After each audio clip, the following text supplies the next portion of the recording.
I didn't realize my life had already changed the moment the needle slid under my skin. The cold sting of the serum burned for only a second, but that second would divide everything I used to be from everything I would become. I remember staring at the small vial on the counter, the label handwritten, the color faintly pinkish under the fluorescent light, and thinking how much it looked like something out of a science fiction movie. My best friend, Ethan, swore it was harmless. Just a cell regeneration booster, he said. You'll help me test it, and then I'll finally get my research funding approved. Ethan had been my friend since high school, the kind of genius who lived in chaos but dreamed in formulas. He worked day and night in his small lab behind his apartment, surrounded by machines he'd built himself from scavenged parts. I trusted him, maybe too much. That night, the air smelled faintly of chemicals and coffee. I'd just come from my shift, exhausted, and when he showed me the serum, I laughed. What's it supposed to do? Give me superpowers. He smiled, nervous, distracted, and I should have noticed the way his hands trembled. Something like that, he said softly. It's designed to trigger rapid cell differentiation. You'll feel a little weird, maybe lightheaded, but it should fade in an hour. I didn't think much of it. I let him inject me. Then everything blurred. The room tilted, and my skin prickled like static electricity spreading through my veins. I heard my own heartbeat echo in my ears, louder, faster, and then I fell. When I woke up, it was morning. The sunlight slanted across the floor in thin golden stripes, and my head felt heavy. For a second, I couldn't remember where I was. Then I saw Ethan sitting beside me, pale and wide-eyed, holding a mirror in his trembling hands. Don't freak out, he whispered. My throat was dry. What did you do to me? He didn't answer, just handed me the mirror. I took it, confused, annoyed, half dreaming. But when I looked at my reflection, my breath caught in my chest. The face staring back wasn't mine. It was hers. Her, as in my twin sister Lily. Her sharp cheekbones, her dark lashes, her nervous half-smile. Every tiny freckle was exactly where hers should be. It was impossible, unreal, like looking into a living photograph of someone else's life. The mirror shook in my hands. I touched my face, expecting to feel my own jawline, my familiar skin. But every contour was wrong, softer, smaller, unfamiliar. Even my voice came out higher when I whispered, "Ethan, what did you do?" He ran his hands through his hair, pacing in frantic circles. It wasn't supposed to happen. I swear. I grabbed the wrong vial. It was coded to mimic your DNA signature, but when I cross-referenced it last night, it must have pulled hers instead. Your twin's genome was in the database. His words meant nothing to me. All I could think was, I'm her. I'm Lily. A dozen thoughts screamed at once. How can this be real? How do I tell her? How do I even face her? Then an even colder realization struck me. What if she finds out before I do? I stumbled to my feet, nearly tripping over the tangled cables on the floor. My reflection followed me in every shiny surface, haunting me like a ghost that wore my sister's skin. Ethan reached for me, panic rising in his voice. Please calm down. It might be reversible. I just need time to analyze. Time, I snapped, turning on him, my voice trembling with disbelief. You turned me into my sister, Ethan. How do you analyze that? He flinched, guilt shadowing his face. I can fix it. I promise. But the moment he said it, I saw the fear in his eyes, not the fear of losing a friend, but the fear of not knowing if he could fix it at all. Outside, the world went on. Cars passing, birds singing. While inside that cramped lab, my reality had fractured. I could still feel my heartbeat, but it didn't sound like mine anymore. I felt light, unsteady, as if I were floating inside someone else's life. I looked again into the mirror, and Lily's eyes stared back, confused, fragile, almost pleading. I whispered her name under my breath, and for the first time, I didn't know whether I was calling to her or to myself. The next few hours were a blur of panic, disbelief, and exhaustion. I sat on the floor, my knees pulled to my chest, staring at my hands, smaller, smoother, the fingers delicate and familiar in a way that made my stomach twist. Every movement reminded me that I wasn't just different, I was her. Ethan kept talking, pacing back and forth, his voice tumbling over explanations I couldn't absorb. Something about genome mapping, regenerative triggers, cellular mimicry, but it all sounded like static. None of it could undo the fact that I was breathing through someone else's lungs. When the shock began to fade, fear settled in. What if Lily comes home? She lived only 2 streets away. We'd been close as kids, but we'd grown apart since college. I hadn't spoken to her in months, not because we fought, but because life had simply drifted us apart. And now, somehow, I was walking around wearing her exact face. I turned toward Ethan. You have to fix this before she sees me. Before anyone sees me. He nodded, biting his lip. I just need a few hours to recalibrate the sequence. But I could tell he wasn't sure. The air in the lab felt heavy, thick with tension. I couldn't bear sitting still anymore. I stood and caught my reflection again in the darkened window. My heart lurched. The sunlight caught my hair. It wasn't my usual short, messy brown. It was Lily's long, chestnut, shining with the same soft waves she used to complain about every morning. I reached up and ran my fingers through it, trembling. It felt real, every strand. Don't touch anything, Ethan warned softly, watching me. Your body's still adapting. My body?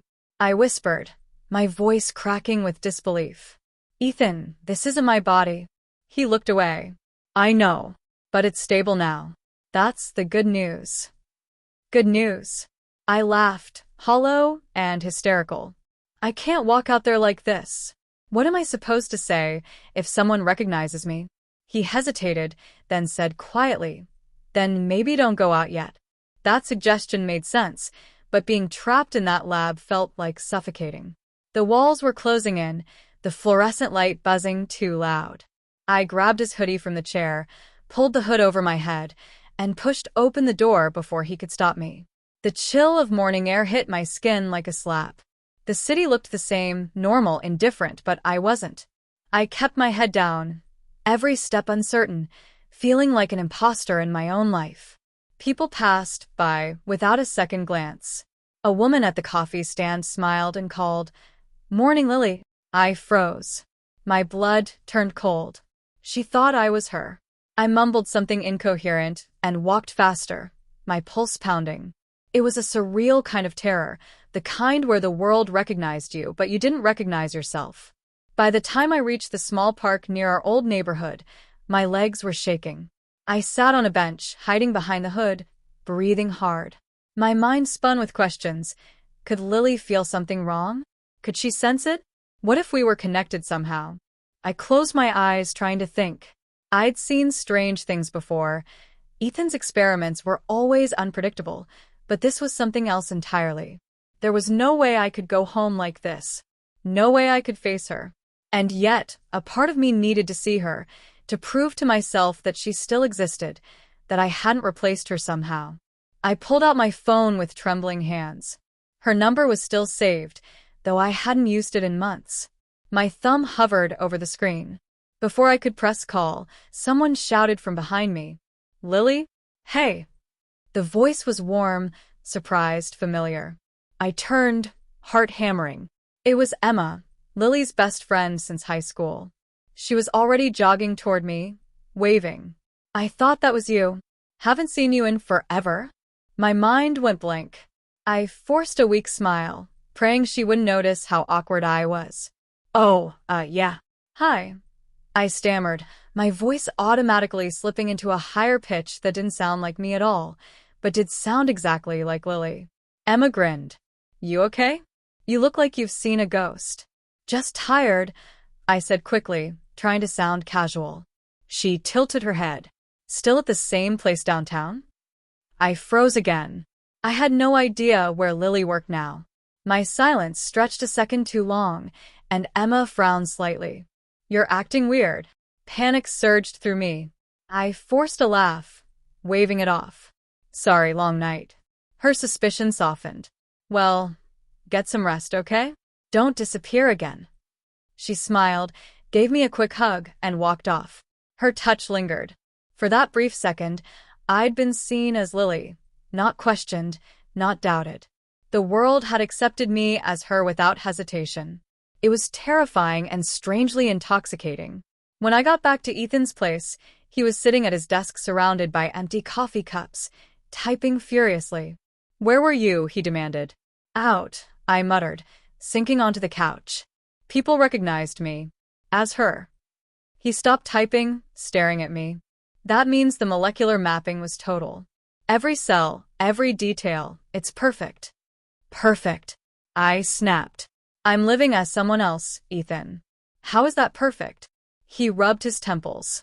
"I'm just saying, it means the serum worked better than expected.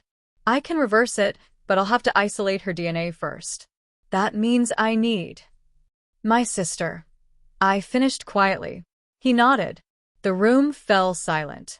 The only problem was, I wasn't sure I wanted to see her anymore. Not like this. Not when I was her reflection come to life. And somewhere deep inside, under all the fear and confusion, a new feeling stirred, one I couldn't quite name yet. I didn't sleep that night. I couldn't. Every time I closed my eyes, I saw her face, my sister's face, staring back from the mirror, breathing when I breathed, blinking when I blinked. I lay on the couch in Ethan's lab, listening to the faint hum of his machines, trying to remember what it felt like to look like me. But that memory was slipping further away with every heartbeat. My voice, my body, even my heartbeat felt synchronized with hers now. It was like being possessed by someone I loved. By morning, Ethan had mapped out some sort of plan.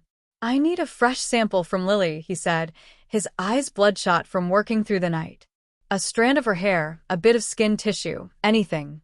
Without it, I can't reconstruct your original genome." I nodded numbly. "And how do you expect me to get that?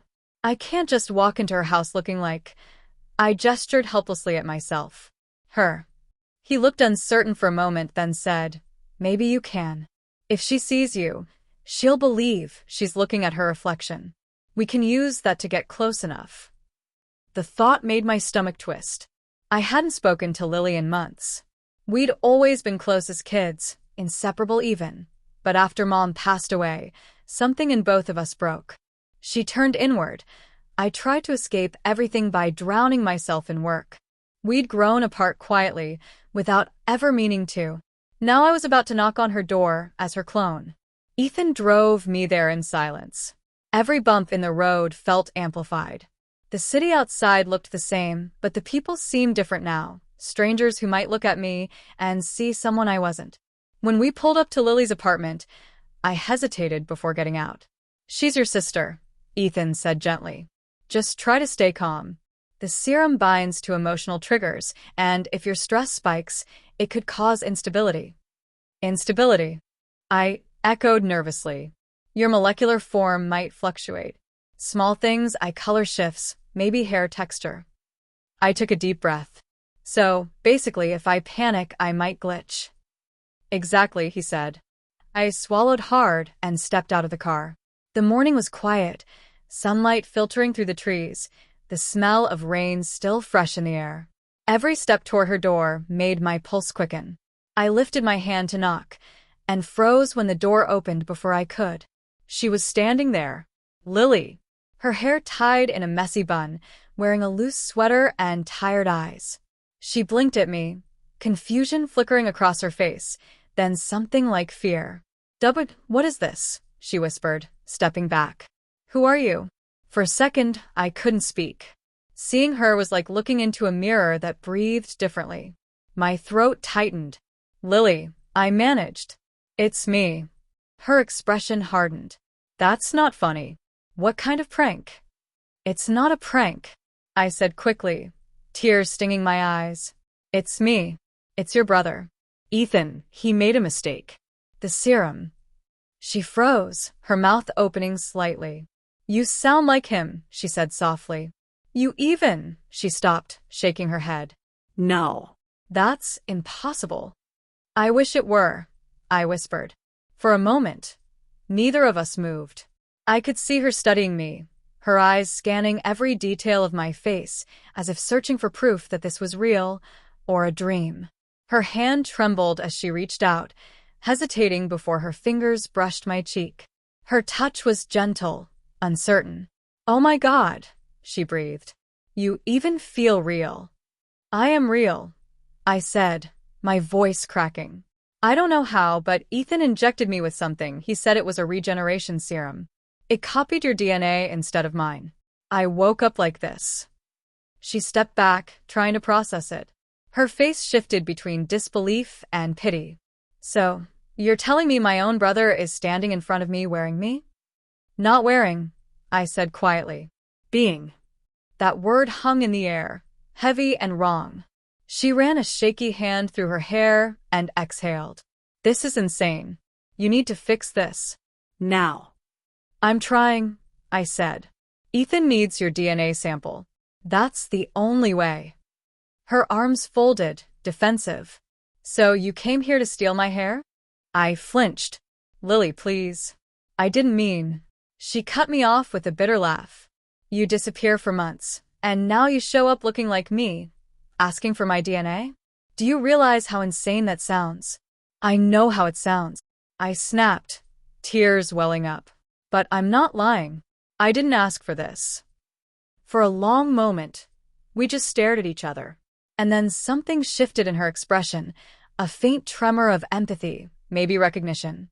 She sighed, shaking her head. "You always did get caught in Ethan's experiments," she murmured. "I should have known you'd end up as a human science project." I almost laughed, even though my throat burned. That was so Lily, the dry humor, the way she masked concern with sarcasm. "Fine," she said at last, stepping inside. "Come in before the neighbors see us. I'll get you what you need." I followed her into the apartment, heart pounding. It smelled like cinnamon candles and coffee, the same way our old house used to smell when we were kids. Every picture frame, every little trinket on her shelf was achingly familiar. I felt like an intruder in a home that used to be mine. While she went to grab a hairbrush, I caught sight of a framed photo on the counter. Us, years ago, smiling, her arm around me. My throat tightened again. I couldn't stop myself from touching the glass. She came back, holding out a hairbrush. "Here. Don't make me regret this." I took it carefully, our fingers brushing. The contact made something flutter deep inside my chest. Not attraction, not confusion, but recognition. It was like the twin bond we'd once shared was sparking to life again. "Thank you," I said softly. She studied me for a long moment, her expression softening. "You really do sound like him," she whispered. "It's scary."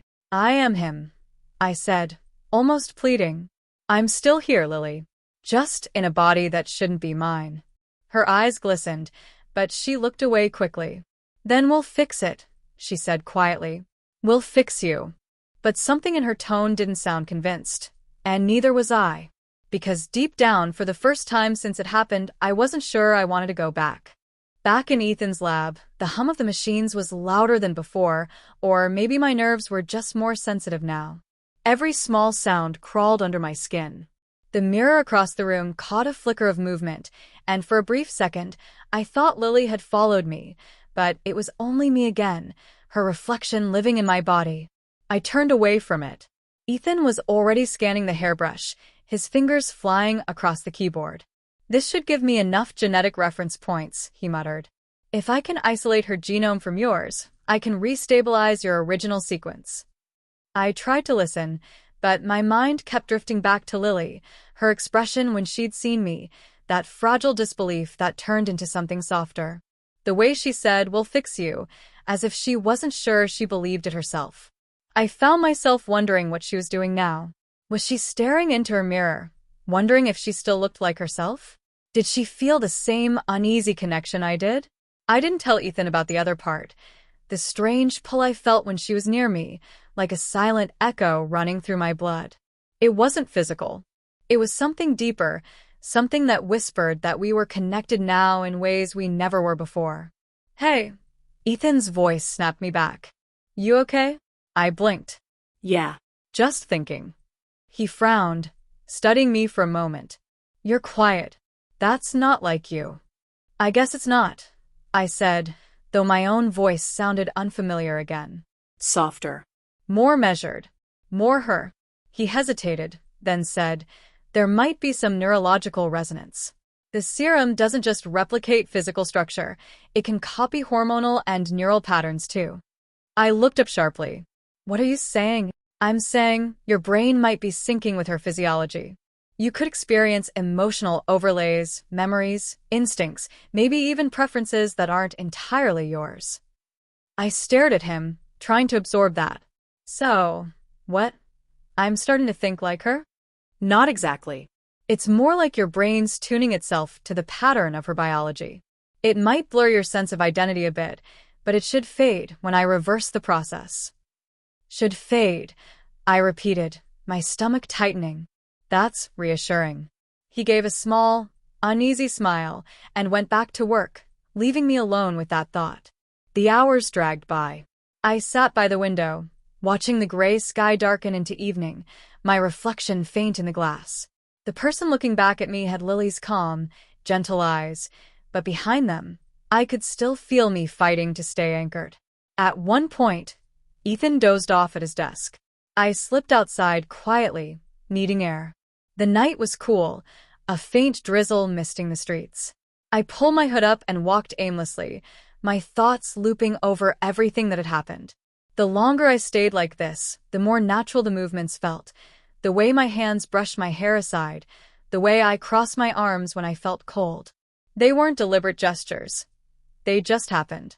When my phone buzzed, I flinched. It was a message from Lily. Are you okay? For a moment, I just stared at it. She hadn't texted me in months before this. My fingers hovered over the screen before I finally typed back. I'm fine. I just needed some air. A minute later, she replied. I keep feeling strange, like my head's heavy, and I keep thinking about things that don't make sense, like your voice. My heart skipped. Was she feeling it too, the connection Ethan mentioned? I typed slowly. Maybe it's the serum's effect. Ethan said our cells might still be linked. 3 dots blinked on the screen, then disappeared, then blinked again before her message appeared. Linked how? I hesitated, unsure how to explain. Finally, I wrote, like echoes. Maybe emotions too. She didn't reply for a while. I stood under a streetlight, feeling the drizzle soak through my sleeves, until finally her message came through. I dreamed about you last night, except you were me, and I was watching myself talk. It didn't feel like a dream. The words made my stomach twist. Before I could reply, my phone buzzed again, but this time it was Ethan. Where are you? Get back here now, he said urgently when I answered. Why? What happened? His voice was tight. The serum's stabilizing pattern is fracturing. The connection between you and Lily is stronger than I thought. It's not just biological. It's neural. You're starting to sync emotionally, maybe even cognitively. If it continues, I don't know what happens next. I froze in the rain. You mean we could merge? Not exactly, he said. But one identity could overwrite the other. I didn't ask which one. I ran back through the streets, heart racing, the rain slicking my hair against my face. When I burst through the lab door, Ethan was already preparing something on the table, a fresh syringe filled with a clear liquid. This should slow the resonance, he said quickly. It's a temporary inhibitor. It'll help you stay you. I stared at it, fear curling in my chest. And what about Lily? I'll need to give her one too. You're both in the same network now. If either of you resists, it could destabilize everything. Then I'll call her, I said, reaching for my phone. But even as I did, a wave of dizziness hit me so hard I had to grab the edge of the table to stay upright. My vision blurred, and for a moment, I saw double. My reflection and Lily's overlapping, her face fading into mine, her voice whispering my name inside my head. Ethan's voice sounded far away. You need the injection now. But I hesitated. Because in that dizzy, disoriented moment, I could feel her confusion, her fear, her sadness. She wasn't angry anymore. She was worried for me. And I realized, maybe for the first time, that she didn't just see a mistake when she looked at me. She saw her brother, trapped, lost, and maybe, deep down, a part of her didn't want to lose this strange new connection either. I looked at the syringe. My hand trembled. I wasn't sure which scared me more, the idea of becoming her or losing her forever. I didn't take the injection. I couldn't. Something inside me froze when Ethan raised the syringe, and for the first time since this nightmare began, I didn't feel only fear. I felt curiosity. What would happen if I didn't fight it? What if I let the connection finish what it had started? Ethan's voice cut through the haze. You have to trust me. If this thing continues, I can't guarantee which of you stays intact. I looked at him, his face pale under the harsh fluorescent light, and then I looked at my own hands again. They were trembling, but not from fear. What if it's not about staying intact? I said softly. What if it's about understanding her? Understanding her? He stared at me, confused. You're losing yourself. Maybe I was never supposed to keep being myself, I whispered. Maybe this is some kind of correction. He tried to step closer, but I backed away, shaking my head. I can feel her, Ethan. Right now. She's awake. She's scared, but she's thinking about me. She knows something's happening. Almost on cue, my phone buzzed. I pulled it out with shaking fingers. It was a message from Lily. I don't know what's happening to me. My reflection just moved before I did. My breath caught. She's seeing it, I whispered. She's seeing me. Ethan grabbed the phone from my hand, reading the message. His expression darkened. This is bad. The neural resonance is escalating. It's not just communication. You're cross-projecting. You're literally mirroring each other's actions. I felt dizzy again. My pulse thundered in my ears. Then I have to go to her. No. Ethan reached for me, but I was already running for the door. The city blurred around me, streetlights smearing into streaks, the world spinning. I could feel her heartbeat inside mine, like two rhythms trying to become one. Every step closer to her apartment made it stronger, until by the time I reached her building, I could hardly tell where my thoughts ended and hers began. She opened the door before I could knock, as if she'd known exactly when I would arrive. She looked pale, her eyes wide, her breath coming fast. You feel it too, she said, not as a question but as a statement. I nodded. It's getting stronger. We stood there for a moment, neither of us moving, afraid that even breathing too deeply might break whatever thin wall still separated us. Finally, she whispered, it's like I can feel what you're feeling. Your fear, your guilt, everything. I swallowed hard. Then you know I didn't want this. She nodded slowly. I know. The room was dim, lit only by the glow from her living room lamp. I could see the framed pictures on the wall, family memories, laughter frozen in time.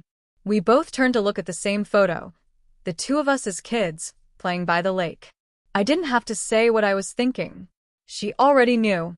I missed you, she said softly. I missed you too, I replied, my voice trembling. For a while, we just stood there in silence, two versions of the same soul trapped in different memories. Then she said something that made my heart stop. What if this isn't an accident? I frowned. What do you mean? What if we were supposed to reconnect this way? You and I, we've been living apart for years, pretending we didn't care. Maybe this, whatever it is, forced us to feel what we lost. Her words echoed deep inside me, stirring emotions I didn't even know were still there. She was right. We had spent so long pretending to be fine, building separate lives, when in truth, neither of us had ever healed from losing Mom. We'd both buried that pain in silence. I don't want to lose you again, I whispered. You won't, she said, and for the first time, I wasn't sure which of us was speaking. The connection pulsed stronger. My vision shimmered at the edges. For a split second, I saw the world through her eyes, the angle of the light behind me, the reflection of my face that wasn't mine. Then it snapped back, leaving me gasping. Did you see that? She asked, her voice trembling. Yes, I breathed. I saw your view. Her hand reached for mine, slowly, carefully, and when our fingers touched, the air between us seemed to crackle. The room flickered, like reality itself was bending around us. My knees went weak, but I couldn't pull away. "I can hear your thoughts," she whispered. "So can I said, and I could. Fragments of emotion, scattered like whispers in my head. Her worry, her warmth, her regret. But beneath it all was something deeper, a fierce, unconditional love I'd forgotten existed. And in that moment, something in me broke open. It wasn't painful, but it wasn't peaceful either. It was overwhelming, like every wall I'd built to separate who I was from who I thought I had to be had collapsed. I wasn't just me anymore. I was both of us. Ethan burst through the door just as it happened, shouting something I couldn't hear. His voice was distant, drowned beneath the rushing tide inside my mind. I felt light, unanchored, as if my body were dissolving into light and memory. Lily's eyes met mine, and for the first time, I saw myself in them, not as a reflection, but as a shared existence. Then everything went white. When I came to, I was lying on the couch. Ethan hovered over me, panicked. "You blacked out," he said. I thought you were gone." I blinked, disoriented. My voice felt strange when I spoke. "Where's Lily?" He hesitated, his expression unreadable. "That's the thing," he said quietly. "She's not here." I sat up too quickly, my head spinning. "What do you mean she's not here?" He swallowed hard. "I've been scanning for her cellular signal. There's only one now. Yours."